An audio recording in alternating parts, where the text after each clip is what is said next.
Nyatakan apakah variabel acak berikut discrete atau continued. X. Banyaknya pemuda yang menganggur di Jakarta pada tahun 2013. Bismillahirrahmanirrahim. Assalamualaikum warahmatullahi wabarakatuh. Waalaikumsalam warahmatullahi wabarakatuh. Alhamdulillah. Wassalatu wassalamu ala Rasulillah wa ala alihi wa sahbihi wa mawala. Subhanaka la ilma lana illa ma 'allamtana innaka antal alimul hakim.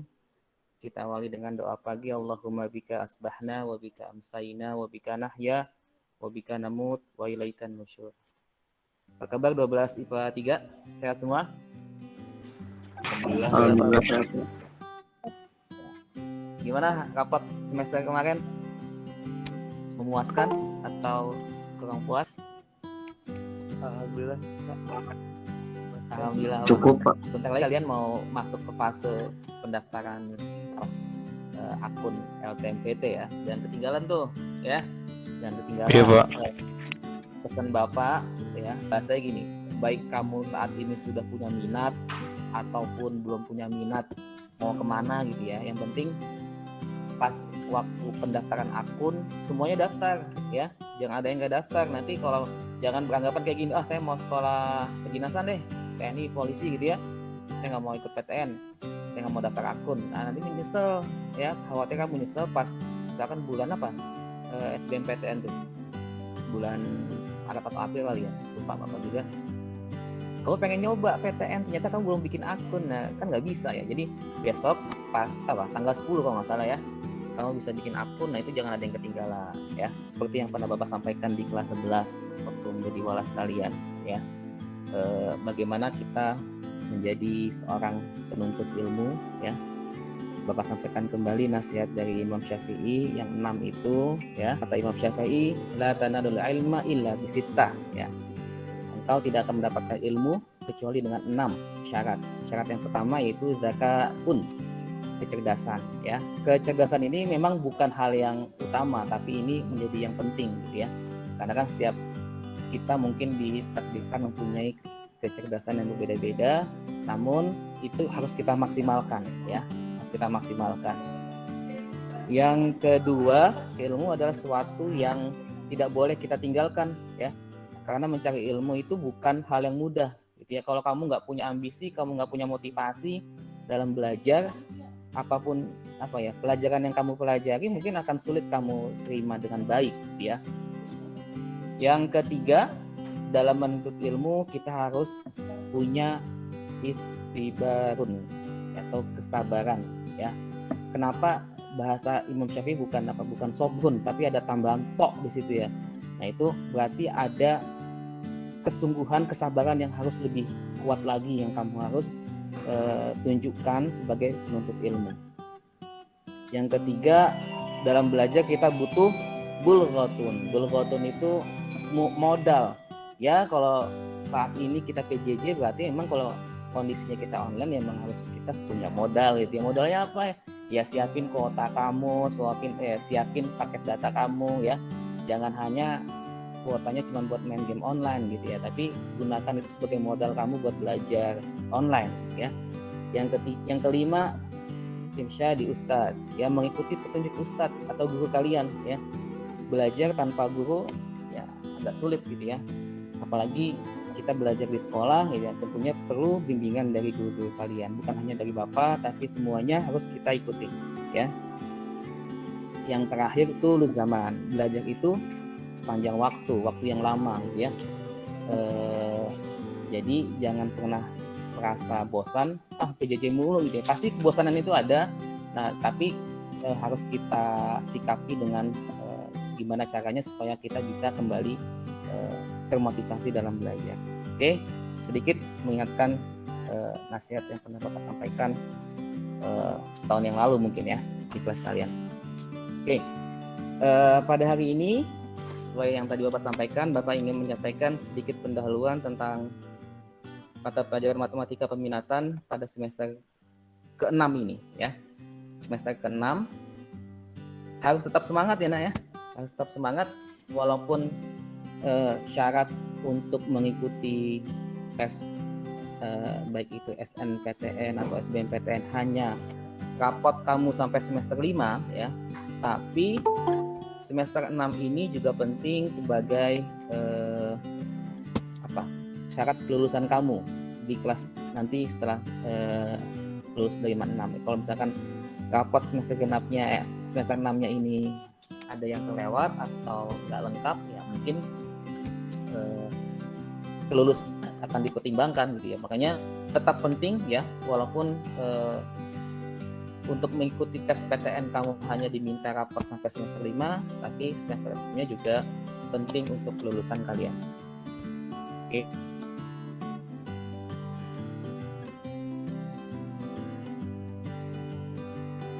Oke.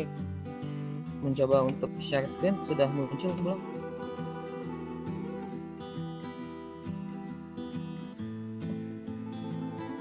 Sudah, Pak.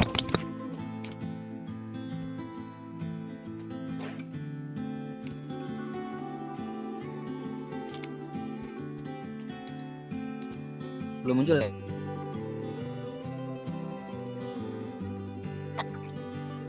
Sudah, Pak. Sudah, Pak. Coba full screen dulu. Sudah, Pak. Oke. Sekarang ini mata pelajaran ada distribusi peluang, itu nanti ada distribusi binomial, distribusi normal. Nah, yang pertama nanti kita akan membahas tentang materi prasyaratnya. Ya, ingat belajar matematika itu suatu skill. Ya, matematika itu suatu skill. Artinya kalau kamu belajar skill berarti kamu harus menguasai skill yang sebelumnya. Ya, kalau kita anggap misalkan ada level A, B, C, D, kamu saat ini ingin belajar level D-nya gitu ya. Nah, berarti level A, B, C itu harus kamu kuasain. Itu kalau pelajaran-pelajaran yang sifatnya skill seperti itu. Berbeda dengan pelajaran yang sifatnya pengetahuan. Mungkin dia parsial, terpisah gitu ya. Tapi kalau kamu belajar matematika, jangan kamu lupakan materi-materi kamu yang sudah kamu pelajari di kelas 10, di kelas 11 gitu ya. Nah, itu namanya materi prasyarat. Bapak mau tanya, sudah pernah dipelajari belum materi tentang kombinasi dan peluang? Ingat dikit, Pak.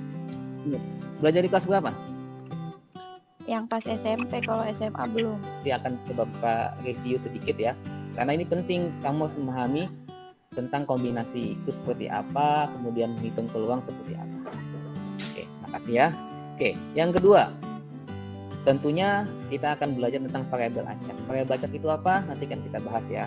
Nah, setelah itu kita akan membahas tentang distribusi peluang binomial. Ya, ada dua distribusi peluang, yaitu distribusi binomial dan distribusi normal. Sebenarnya kalau untuk kurikulum yang kemarin ya, yang 2 tahun terakhir yang kurikulum pandemi itu, kita hanya fokus ke distribusi binomial ya. Jadi materi esensialnya itu distribusi binomial. Cuma kalau nanti kita punya waktu, kita akan bahas juga tentang distribusi normal gitu ya. Oke, masuk ke pendahuluan yang pertama tentang variabel acak ya.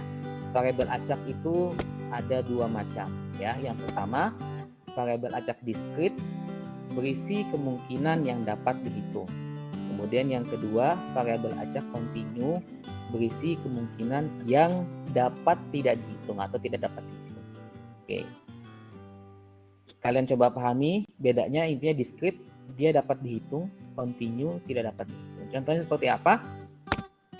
Oke, banyaknya bilangan prima yang kurang dari 9.000. Kira-kira dapat dihitung atau enggak? Bisa nggak kamu menentukan banyaknya bilangan prima yang kurang dari 9.000? Bisa nggak? Jawab aja. Bisa? Enggak ya? Bisa, Pak, bisa. Bisa kan ya? Kita tahu bilangan prima itu apa? 2, 3, 5, 7, 9 enggak, 11, 13 dan seterusnya kan. Nah, kita bisa tuh menghitung jumlahnya, ada berapa bilangan prima yang kurang dari 9 itu bisa ya. Tinggal kita ini aja, kita cacah satu-satu gitu ya. 2, 3, 5, 7, 11 dan seterusnya. Nah, itu berarti bisa kita cacah, bisa kita hitung ya. Jelas ya? Oke, contoh yang kedua. Banyaknya telur yang busuk saat kita membeli 3 ton telur. Kira-kira bisa nggak kita menghitung telur yang busuk dari 3 coba? Bisa ya? Bisa kita hitung tuh 1, 2, 3. Nah, kemungkinannya dapat dihitung. Nah, kalau yang continue berisi kemungkinan yang dapat tidak dapat dihitung gitu ya. Nah, contohnya ya, banyaknya bilangan real yang kurang dari 90. Kamu tahu bilangan real nggak? Masih ingat nggak bilangan real? Bilangan real itu ya menyangkut semua bilangan ya, menyangkut semua bilangan, baik itu bilangan bulat, bilangan caca, bilangan asli, kemudian bilangan dalam bentuk akar gitu ya, atau bilangan ya dalam bentuk akar, dan makanya dia menyangkut semua bilangan, baik itu desimal gitu ya. Artinya kan bilangan sangat tak terhingga ya.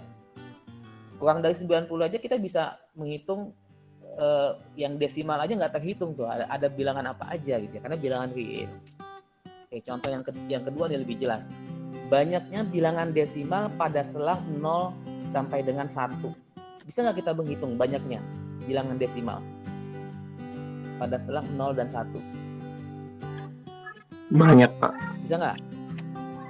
Banyak ya, artinya terhingga atau tak terhingga. Terhingga itu berarti bisa ada batasnya gitu, jumlahnya sekian gitu ya. Kalau tak terhingga ya udah tak terhingga gitu. Kira-kira bisa dia tak terhingga gitu ya, karena bilangan desimal antara 0 dan 1 gitu ya, kan bisa aja 0,1, 0,001, 0,00001, 0,00001. Artinya bilangan desimal itu ya tak terhingga. Jadi dia nggak bisa kita hitung berapa banyak jumlah bilangan desimal pada selang 0 dan 1 gitu ya. Jelas bedanya diskrit dan itu? Jelas, Pak.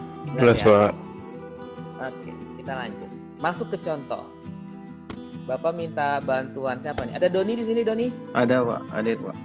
Ajain dan contoh yang bertanya, soal dan contohnya. Silakan. Nyatakan apakah variabel acak berikut diskrit atau continue. X. Banyaknya pemuda yang menganggur di Jakarta pada tahun 2013. Oke, kira-kira jika ada sebuah kasus atau sebuah kejadian banyaknya pemuda yang menganggur di Jakarta tahun 2013, itu sesuatu yang kemungkinannya bisa kita hitung atau tidak bisa kita hitung. Berarti dia diskrit atau continue? Diskrit Pak, Diskrit ya. karena biasanya itu ada datanya Pak. Ada datanya yang bisa kita hitung ya. Artinya bisa kita hitung nih, ada apakah ada 10, apakah ada 1000, apakah 1.000.000 gitu ya. Itu bisa kita hitung gitu ya. Oke. Iya begitu Pak. Bagus. Mantap. Ya, yang kedua. Ya, silakan Maulana. Soal yang kedua, yang Y, kemudian coba dijawab dengan singkat. Y. Lamanya siswa SMA menonton TV setiap hari. Kalau lama istilah kan waktu ya. Apakah waktu itu termasuk diskrit atau continue? Continue, Pak. Continue ya. Kenapa continue, Maulana? Karena dia menonton TV-nya jangka waktunya setiap hari, Pak, bukan dalam satu hari aja. Jadi kemungkinan agak susah untuk dihitung, Pak. Ya. Oke, yang ketiga, bisa bantu baca dan jawab. Jumlah produksi beras per tahun di Karawang, Jawa Barat. Ya, produksi Itu. beras per tahun. Diskrit, Diskrit. Kenapa diskrit, Erma? karena produksinya bisa dihitung, Pak. Produksi beras. Coba, Iya. sekarang Bapak tanya. Kamu kalau beli beras sekilo bisa kamu hitung nggak berapa butir? Enggak. Kalau logika Bapak sih ini maksudnya continue, karena jumlah produksi telur ayam per bulan per induk. Oke, diskrit atau continue? Per bulan per induk. Diskrit, Pak. Diskrit ya. Karena kita bisa tuh ngitung per induk, berarti kan satu induk ayam gitu ya, produksinya dia berapa dalam sebulan. Pasti bisa kita hitung apakah ada 10 butir telur, 20 butir telur gitu ya. Oke, ini sedikit pendahuluan tentang definisi dan contoh diskrit dan continue. Oke, tadi Bapak akan singgung materi prasyaratnya sedikit ya. Kombinasi ya dan peluang ya. Kombinasi dan peluang. Materi prasyarat yang pertama tentang kombinasi. Nah, kombinasi itu kita ingin memilih R dari N unsur ya, memilih R dari N unsur tanpa memperhatikan urutan ya. Jadi kombinasi itu poinnya tanpa memperhatikan urutan. Kalau permutasi masih ingat nanti dia memperhatikan urutan. Kalau kombinasi tanpa memperhatikan urutan. Ini formulanya, simbolnya C, kombinasi. Kemudian kombinasi NR gitu ya. Maka masih ingat kalau ada N tanda seru ini seperti apa? Kalau kita punya 3 berarti apa? 3 kali 2 kali 1. Ya, gitu ya, betul ya. Kalau kita punya 5, berarti 5 kali 4 kali 3 kali 2 kali 1 gitu ya. Nah, sama tuh ya. Alhamdulillah masih ingat ya. Kemudian syaratnya N lebih besar sama dengan R, kemudian R lebih besar sama dengan 0 ya. Lanjut. Nah, langsung contoh ya, ke contoh supaya kalian bisa mengingat kembali materi tentang kombinasi ya. Dari 7 orang siswa akan dipilih 3 orang sebagai perwakilan sekolah mengikuti lomba. Ya, lomba apa aja, lomba catur misalkan ya. Nah, banyak cara pemilihan adalah, oke, ada yang bisa jawab? Berarti kita akan memilih tadi ya, definisi yang di atas tuh. Definisi yang di atas, kombinasi itu memilih R dari N unsur ya. Oke. Ini Bapak. Memilih R dari N unsur ya, tanpa memperhatikan urutan. Dari 7 orang siswa, kita akan pilih 3. Berarti R-nya apa? N-nya apa? N-nya 3. 7C3. N-nya 7 gitu ya. 7. Oke, ada yang bisa jawab? Rumusnya di atas, kombinasi NR itu tinggal masukin aja tuh. R-nya apa? Memilih R dari N unsur ya. N-nya 7, R-nya 3. 70 bukan, Pak? 70. Ada yang lain? Ada yang selain 70? N-nya 7, R-nya 3. Oke, kalau nggak ada, tadi sedang ada yang jawab 70, apakah betul? Coba kita cek ya. N-nya 7, R-nya 3. Jelas ya? Kita ingin memilih 3 orang ya. Berarti memilih R-nya 3, memilih 3 orang dari N unsur, dari 7 orang. Berarti N-nya 7, R-nya 3. Oke. Yang kita masukkan aja gitu ya. Kombinasi 73, berarti 7 itu berarti 7 dikali 6 dikali 5 dikali 4. Oke. Jadi ini sebenarnya bisa aja kamu tulis 4 kali 3 kali 2 kali 1, cuman panjang gitu ya. Nah, berarti tinggal 7 dikali 5 gitu ya. Maka jawabannya adalah peluangnya ya. Cara pemilihannya ya, dari kita memilih 3 dari 7 orang itu ada 35 cara. 7 kali 5 ya. 35 cara. Gitu ya, Erma ya, bukan 70 ya. Oke, semoga bisa dipahami ya. Oke. Kita masih punya waktu 10 menit ya. Satu lagi, Bapak review kembali tentang materi tentang peluang. Oke. Peluang itu adalah suatu kemungkinan atau bahasa kerennya probabilitas gitu ya. Probabilitas atau kemungkinan ya. Formulanya menghitung peluang. Jadi misalkan ada suatu kejadian ya, NA ya, A itu suatu kejadiannya. Peluang A ya bisa kita cari dengan menghitung kejadian yang diinginkan dalam soal ya. NA itu berarti kejadian yang diinginkan dalam soal, kemudian dibagi dengan banyaknya anggota dari ruang sampel ya. Banyaknya anggota dari ruang sampel. Jadi kejadian yang diinginkan dibagi dengan ruang sampelnya. Oke, contoh ya. Contoh, di dalam sebuah kotak ya terdapat 4 bola merah. Kemudian selain itu terdapat 3 bola hijau ya, 4 merah, 3 hijau. Nah, soalnya adalah diambil 2 bola secara acak. Ya, diambil 2 bola secara acak. Berapa peluang terambil bola merah? Formulanya di atas tuh. Berarti NA dibagi NS. NA-nya kejadian yang diinginkan. Kejadian yang diinginkan apa? Terambilnya bola merah gitu ya. Diambil 2 bola secara acak, kemudian dari 2 bola yang diambil itu keluar bola merah ya. Kemudian dibagi dengan NS, banyaknya ruang sampel. Bapak kasih kesempatan buat kalian berpikir 1 menit ya. Ada yang sudah ketemu? Namanya peluang itu kan berarti 0 sampai 1 ya. 2. 2, mungkin nggak peluangnya 2? Peluang 2/7 Pak. 2/7. Siapa tadi yang jawab tuh? Saya Pak Maulana. Irfan Dah. Oh iya benar sih. Maaf Bapak nggak lihat list ininya. 2/7 juga, Pak. Setuju juga. Oke, kita cek ya. Kita cek. A, ya. A-nya itu kejadian yang diinginkan dalam soal, ya. Dalam soal diinginkan kejadian terambil 2 bola merah, betul nggak? Betul. Betul ya. Jadi diambil 2 bola secara acak. Kemudian yang ditanyakan berapa peluang terambil bola merah, gitu ya. Berarti A-nya itu ya, kejadian yang diinginkan dalam soal, kejadian terambil 2 bola yang warnanya merah. Jelas ya? NA-nya, berarti NA-nya tadi NA-nya kombinasi, berarti ya kombinasi. Nah, makanya nyambung nih dengan yang slide sebelah kiri ya.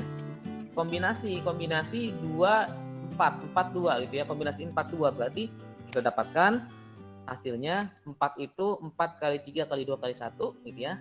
Atau 2 kotak bisa kita coret gitu ya. Sisa 12 bagi 2, NA-nya sama dengan 6. Nah, yang kedua, NS-nya banyaknya anggota ruang sampel ya. Berarti sama, kita gunakan kombinasi juga. Berarti ruang sampelnya kan ada 7 nih. Ada 4 bola merah ya. Dan 3 bola hijau. Berarti ada 7 bola. Ada 7 bola. Ruang sampelnya itu berarti jumlah gabungannya merah dan hijau. Ada 7 bola, diambil 2 dari 7, berarti kombinasi 72 ya. Kita dapatkan NS-nya adalah 21. Nih, kita coret ya. 6 bagi 2 ini 3 gitu ya. 7 kali 3 sama dengan 21. Oke, maka selanjutnya bisa kita cari peluang kejadian A ya, PA tadi ya, formulanya adalah NA dibagi NS. NA dibagi NS, maka bisa kita lanjutkan, berarti 6 dibagi 21. NA-nya 6, NS-nya 21. Maka kejadian terambilnya 2 bola merah, peluangnya adalah 2/7. Oke, Davi dan Erma ya, betul jawabannya. Oke, waktu kita tinggal 2 menit. Sampai sini ada yang ingin bertanya terkait dengan materi prasyaratnya? Sudah Bapak review sedikit tentang kombinasi dan peluang ya, kombinasi dan peluang. Ada yang ingin bertanya atau sudah cukup jelas? Cukup Pak. Cukup ya. Oke, insya Allah pekan depan kita akan masuk ke materi utamanya terkait dengan peluang dan distribusi peluang. Nanti kita awali dengan distribusi peluang variabel acak diskrit. Kalau nanti itu yang esensialnya, nanti masuk ke normal. Insya Allah kalau ada kesempatan, semoga waktunya cukup pada semester ini untuk membahas distribusi normal juga.